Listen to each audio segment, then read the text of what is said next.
Hey boys and girls, welcome back. It's me, Keith the Misprint Guy, and welcome to week 18, in which I share with you all kinds of strange and unusual cards from a game called Magic the Gathering. Misprints, test prints, if there's something downright strange with it, I want to share with you. Now, what do I have for you this week? Well, one of the things that most of us seem to agree on is we like foils.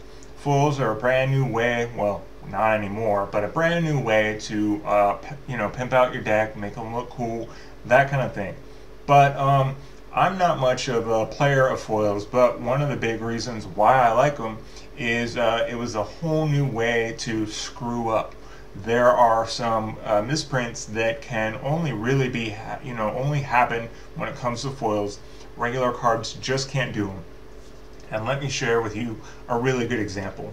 Now, this is something where I really should just drop in a scan because you're not going to be able to see it that well.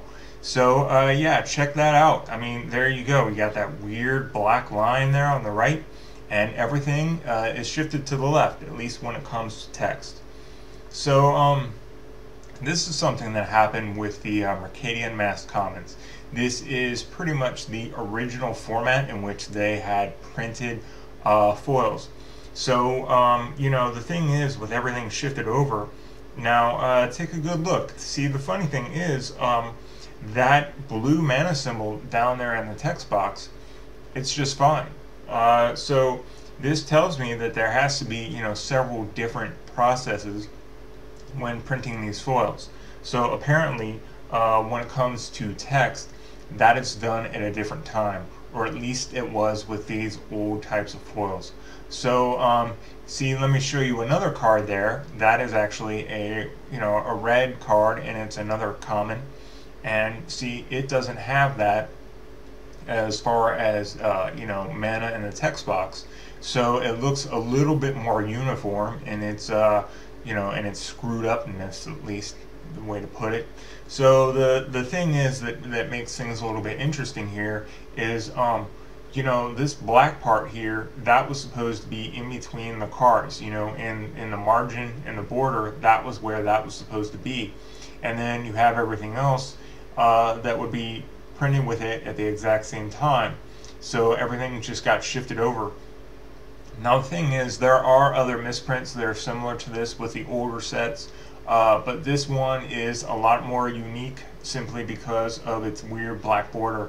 Now with the way that these cards are, this only applies to the Mercadian Masques Commons, the ones that are in English. So the good news is, I'm not a huge fan of Mercadian Masques. It seemed kind of weak, especially when you compared it to the two previous awesome blocks. But with this type of misprint, it only applies to the commons. However, there are some very good Mercadian Masques Commons. Masques seem to be that last set to really print some of our staple commons. There's a counterspell, there's a dark ritual, there's a disenchant, that kind of thing, and plenty of like good white creatures and stuff like that. So they all exist in this type of format. So good luck finding them, and really that's it. So in the future, I'm going to be sharing with you some of the other screwed up foils that kind of fall under the same line as these, and I find them pretty interesting. They're some of my favorites. So yeah, other than that, questions, comments, concerns, feel free to get a hold of me. Otherwise, I will see you next week, so take care.